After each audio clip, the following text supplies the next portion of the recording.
Really happy to have you here. Inclusive talk is basically a feminist discourse, to talk about, to give the disability perspective in current affairs. We thought we would use this space to highlight issues of persons with disabilities and everyday concerns. Since we're not so invited to spaces to share this, like the news and television and talk shows. So this is what Inclusive Talk is about. My name is Shana Shamim. I am a gender and disability rights expert. My co-hosts are Maureen Kalunji and Asha Namatovu. I'll let them introduce themselves and their work profiles. So, Asha, please go on. Good evening, everyone. My name is Asha Namatovu. An accountant by profession and an advocate by passion. I founded and run an organization called Napet Sobola. Loosely translates to We Took Hand. It is at a play at most people without disabilities believe in that people with disabilities cannot do much. Napet Sobola advocates with and on behalf of little persons in Uganda. And we also focus on inclusive disability employment. Welcome to our space. Our space is normally interactive. If you're new here, this is the right place. It is interactive, it is fun, it is insightful. When our speakers make their presentations, we normally have space for Q&A at the end, and we also allow our listeners to chip in and give their views. So welcome to tonight's session. We are glad to have you here. Over to you, Maureen. Good evening to our listeners and our speakers of today. My name is Maureen Kalunji. I'm an agriculturalist by profession, and I'm a gender and disability inclusion expert, and also I work as a marketeer at Kampala Parents of Children with Disabilities, which is an NGO for parents of children with disability. I'm happy to be with you today on this inclusive talk as we digest on SDG2 of zero hunger, and by the end of the day, I know we shall have lessons learned and how we can improve our agricultural system in Uganda. Thank you. Thank you so much, Maureen. I'll have our speaker, Joseph, introduce himself, please, and then Dr. Kabanda afterwards. Good evening, and thank you all the hosts for the opportunity to be in this space. My name is Walugembe Joseph. I describe myself as a social development practitioner with passion for disability inclusive development. And currently I work with Strome Foundation as the programs manager and disability inclusion specialist for the Uganda country program. Briefly, I would say Strome Foundation is a Norwegian international development organization. We work in 9 countries in Africa, Asia, and Asia, and we focus on access to quality, inclusive education for vulnerable children, as well as promoting income generation and green jobs for vulnerable populations, people with disabilities being amongst them. Thank you very much. I look forward to the discussions. Thank you so much, Joseph. Dr. Kabanda, please. Good evening, colleagues. My name is Kabanda David. I'm a food rights lawyer, and I am the executive director at the Center for Food and Adequate Living Rights. I'm very happy to be on the space this evening. Good evening. Thank you so much, Dr. Commandant Joseph. So we're speaking about Sustainable Development Goal 2, Zero Hunger. It's noted that the Global Hunger Index actually classifies Uganda's food insecurity as serious, with malnutrition widespread. It goes on to say that 29% of children under the age of 5 are stunted and 53% are anemic and at risk of acquiring disability because of failure to meet their mental and physical potential. So we do know that malnutrition and food insecurity are some of the causes of disability. And besides that, extreme hunger and malnutrition remain a barrier to sustainable development in that people are less productive, prone to diseases, and unable to earn more for better livelihoods. So in light of in light of the current situation with the Sustainable Development Goals and how progress has stalled, we are going to speak about Sustainable Development Goal 2 with our experts in disability inclusive development and food and nutrition. So I would like to ask Asha to take it up, please. Thank you. Thank you, Shana. I wanted to give a recap of the SDGs covered so far. I don't know that you had covered that. No, I had not. Sorry about that. So can I do it or you do it, then I come back to the doctor? Okay. Yeah, so we have covered, I think this is the 4th Sustainable Development Goal that we're covering. Last week we covered Sustainable Development Goal 3, Good Health and Well-Being, with Ms. Winfred Ikilai. She's a Global HIV Prevention and Policy Research Advocate, and Mr. Sad Ngabo, a teacher and an SRHR advocate. Before, Doctor, you missed this. The Sustainable Development Goal series that we're focusing on, we usually have a youth with a disability to share with us the experience of the goal, and an expert, who you are, Doctor and Joseph. But unfortunately, this time round, we couldn't get a youth with a disability who's well versed with the goal and has lived the experience. So today, I think it's an auspicious day. We're hosting 2 men in a feminist space.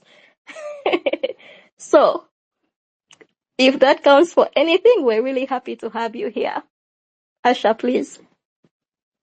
Thank you, Shana. And to our guests of the night, I'm very excited to hear more with what you're going to say. I'm an avid learner of all things life.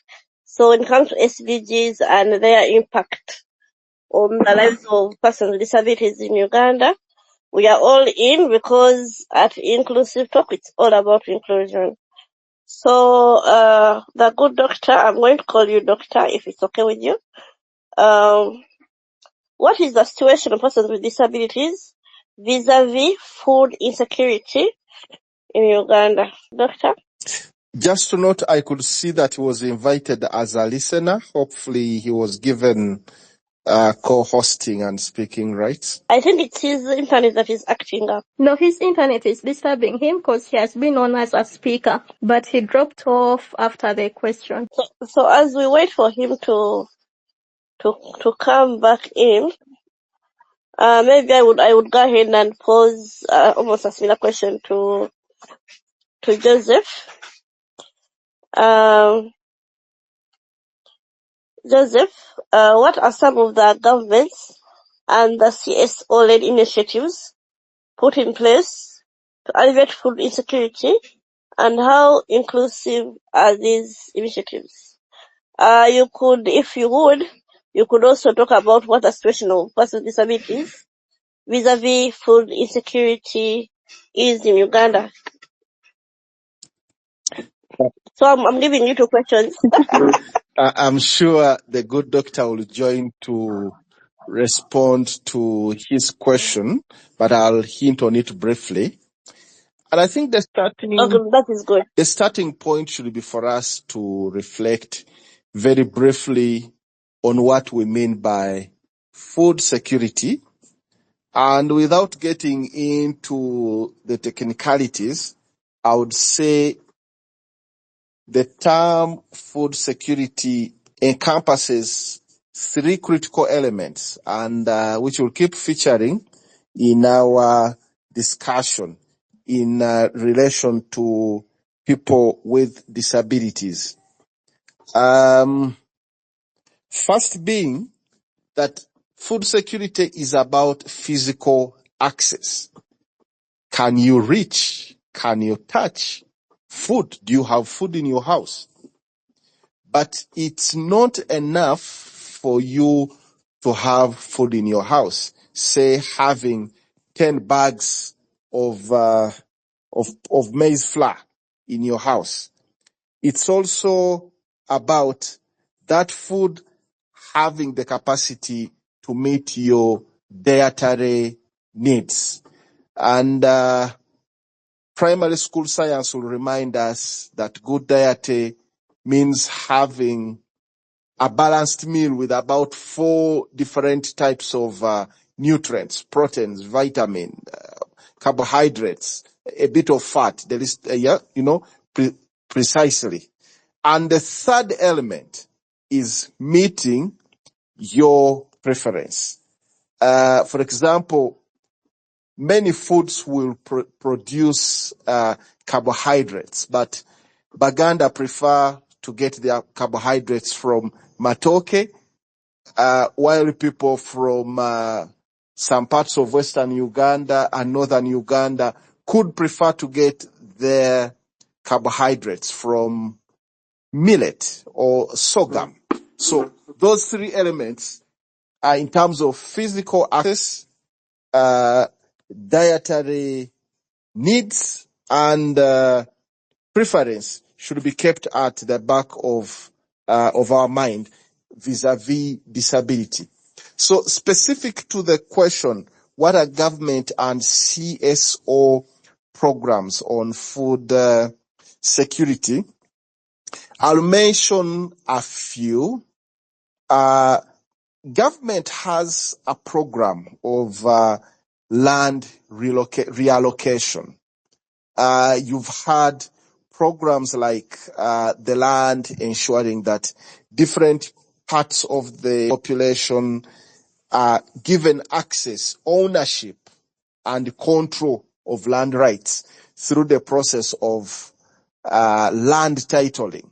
And one of the elements, one of the ambitions of that program is to ensure that as many people can have access to the resource for producing food, which is land. So government land reform programs are underpinned with food security issues. But the question is how disability inclusive or how accessible is that program to people with disabilities? And the comment I'll make is that in the first instance, people in Uganda have access to land through originally from customary land. And most customs would naturally preclude certain populations like people with disabilities and women from accessing and controlling land, whether we are talking about Mairo land or customary land in most parts of Uganda. So that's a point to mark in this discussion. So linked to that, there are CSO organizations that involved in advocacy for land rights, advocacy to ensure that populations that are excluded from land ownership, like women, have equal access to land. And there are also organizations that are advocating for people with disabilities to have equal access to land, including the repeal of customs that would prevent people from disabilities from having land. Quickly, I'll move to other programs on food security. There are programs for very vulnerable populations, and typically these would be like the refugee population or areas experiencing disasters, like our friends in areas affected by landslides. So there are national and international programs, especially by the World Food Programs, that are literally distributing physical food during humanitarian situations or situations of disaster. Now, those programs tend to be actually in their design supposedly disability inclusive. Because if you look at the criteria of who is most deserving of receiving physical food or cash to buy food in the refugee setting, you'll find that people with disabilities have high points to access that.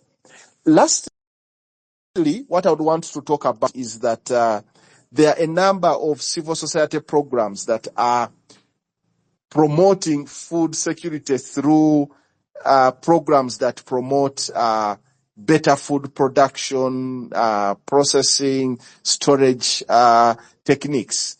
And I would point, for example, to Strome Foundation. We have a program where we promote climate smart agriculture practices to increase the production of food, but food which is produced in a safe way to eat, to meet dietary needs. And in our program, we have 3% of our target being people with disabilities. But there are also programs which they call farmer field schools. So farmer field schools are programs that are mostly targeted to people in pastoral communities, people whom you cannot bring to the classroom to teach about food production. So teach them how to produce food wherever you cut them. But the farmer field schools tend to be inaccessible to people with disabilities by their nature of where they are operated. For example, if you're going to run around to find people in the fields, maybe people with disabilities will not be able to travel to may not have even been taken in that economic activity to be found there to participate in the training. So I guess I've been able to give instances when government and CSO programs have been disability inclusive and when they have not been. Thank you. Thank you so much, Joseph, for that. Thank you so much, Joseph, for that wonderful insight. I don't know whether Dr. Kabanda is back. I'm not seeing him. No, Thank you Dr. so much. Kabanda is not yet back. I think he has a network problem, but we can continue with Joseph with another question because he has given us a good insight about the different programs that are being done to support especially a woman with a disability in land rights and also seeing that we get food for eating and even for maybe selling. Joseph, still as we are still on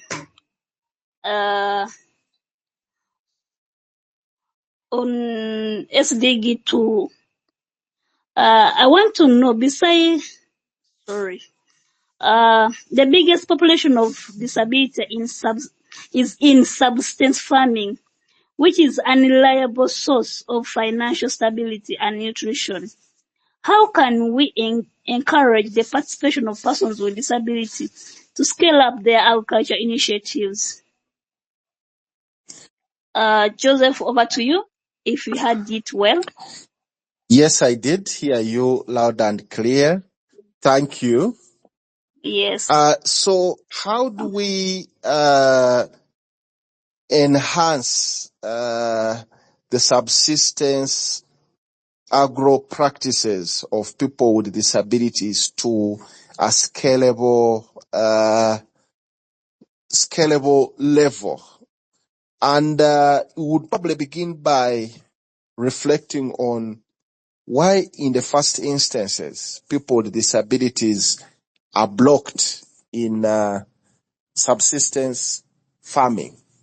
And it links back to, first of all, the general functional limitations that disability presents. For example,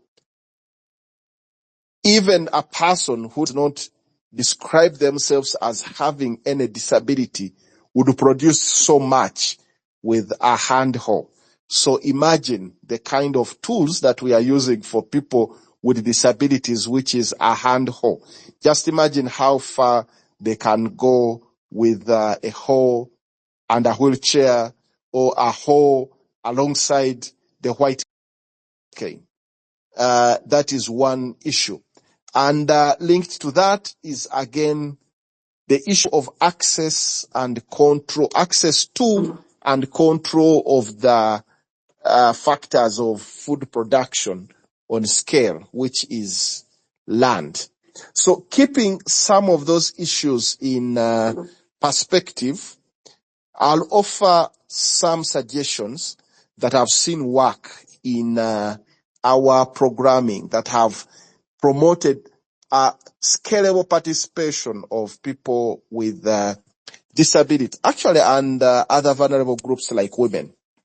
And one of them is something which all of us know: backyard farming or kitchen gardening. Kitchen gardening is very innovative and very inclusive for people with disabilities, and it can scale their production not in terms of size, but first of all, in terms of how regularity of production. Because if you're involved in kitchen gardening, you are producing crops that are high yield, fast yielding, fast growing, fast yielding. So it means if somebody is planting cassava that takes 9 months to grow, and they are therefore looking for one season in a year, a person with disability who's growing vegetables or who's in horticulture will have multiple seasons, multiple harvests. So in a way, they can earn regular, they have many more chances of earning income from their plot, unlike waiting for the long season crops. But linked to that, kitchen gardens, is the whole issue of accessibility, because kitchen gardens can be modified in many ways to be made acceptable.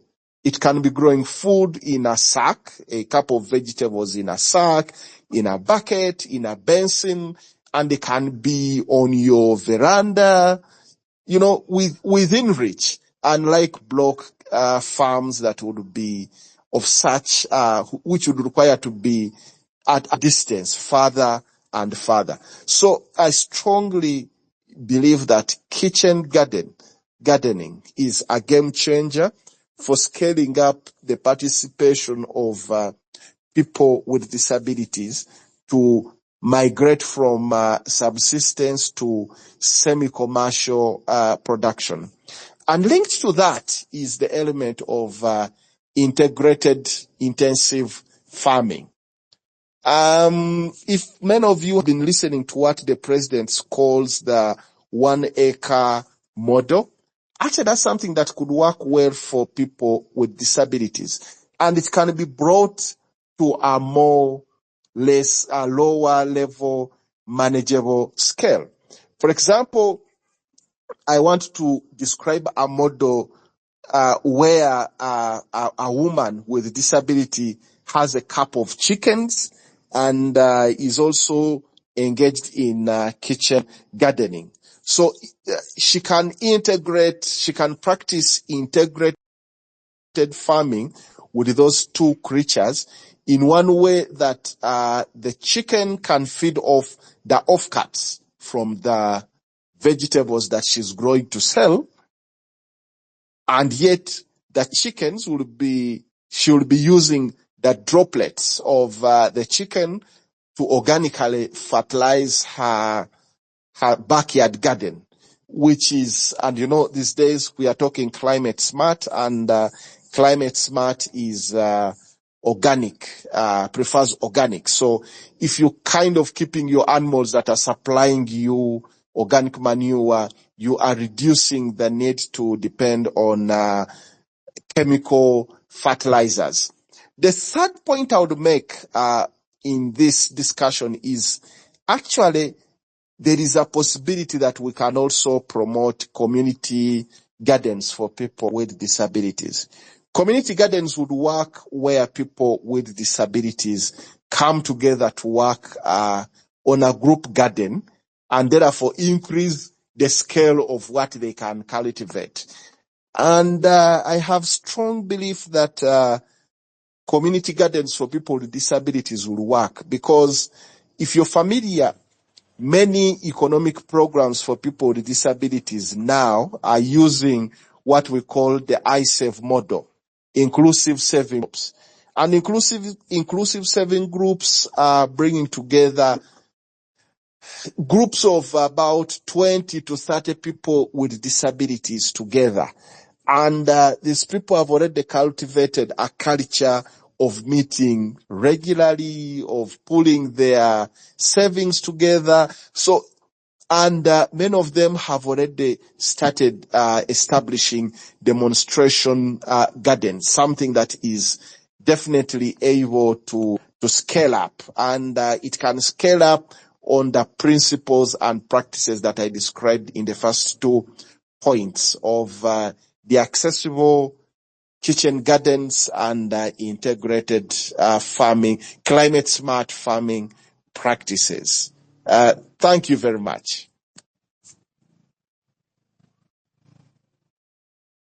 Oh, well, thank you so much, Joseph. I have loved this, learning from you about this. There's a comment in the chat that I would like to read, but let's take this opportunity for those that have questions to raise their hands, and then I'll grant you the opportunity to speak. You can actually just react with a thumbs up, then I'll send you the invitation to speak. If you don't mind, would you read for me the comment? Because I want to be able to read it. Cool. Let me read for you the comment.